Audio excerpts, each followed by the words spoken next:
Junior ने मुझसे laws of good and evil के बारे में पूछा बिना एक शब्द बोले मैंने उसे 10 साल तक मॉर्टल्स को ऑब्जर्व करने भेज दिया।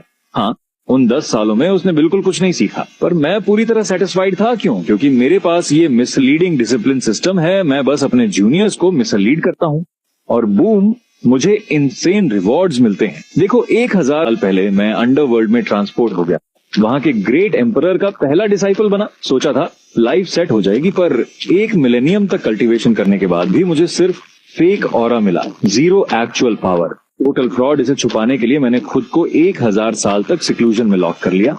फिर आज मास्टर ने अचानक मुझे बाहर बुलाया। उन्होंने मेरी तारीफ की और कहा कि मैं फ्यूचर एम्परर मटेरियल हूँ। यहाँ तक कि मुझे अंडरवर्ल्ड ओवरसी करने को कह दिया। पर मैं तो सिर्फ एक पेपर टाइगर हूँ। मैं इन सब लोगों को कैसे हैंडल करूं? जब मैं डर रहा था तभी ये मिसलीडिंग डिसाइपल सिस्टम अनलॉक हुआ। बेसिकली दूसरों को उल्लू बनाओ और खुद लेवल अप करो। और जैसे ही मैंने इसे बाइंड किया, 2 जूनियर सिस्टर्स मेरे दरवाजे पर आ गई। प्रिंसेस मिंगी सीधा पॉइंट पर आई। वो दोनों अपने लेवल पर स्टक थी।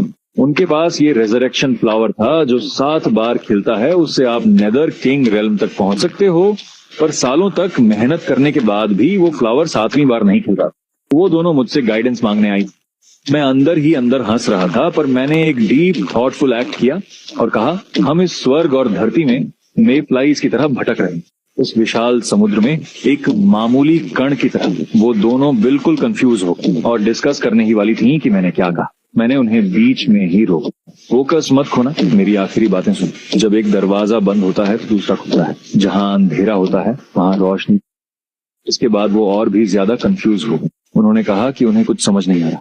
मैंने बस उनसे कहा कि तुम दोनों बहुत डल हो, घर जाओ और इस पर मेडिटेट करो। जैसे ही वो गई, सिस्टम नोटिफिकेशंस की बारिश हो गई। मुझे एक अंडरवर्ल्ड ट्रेजर नेदर ब्लूम और 3000 साल की कल्टीवेशन रिवॉर्ड। मैं खुशी से पागल हो रहा हूँ। मेरी कमबैक स्टोरी फाइनली शुरू हो रही है। इस बीच वो दोनों सिस्टर्स पूरी तरह फंस गईं। मेरे वर्ड्स को समझने के चक्कर में उन्होंने 50 साल एक्सट्रीम्स तक गुजार दिए। कुछ हासिल नहीं हुआ और कई बार चीट डिविएशंस होने ही वाला था। I mean, ये दोनों गॉर्जस हैं, पर सच में टैलेंटेड भी हैं, क्योंकि 100 साल के मार्ग पर उन्हें अचानक लगा कि मेरे कहने का मतलब था दुनिया के डाओ के साथ मर्ज हो जाओ और एक्सटर्नल ऑब्जेक्ट्स पर रिलाई मत करो। उन्होंने अपनी ऑब्सेशन छोड़ दी और बूम, 7वां ब्लूम खिल गया।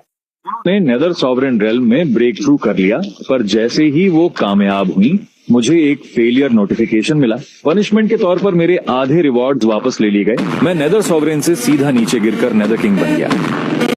मेरे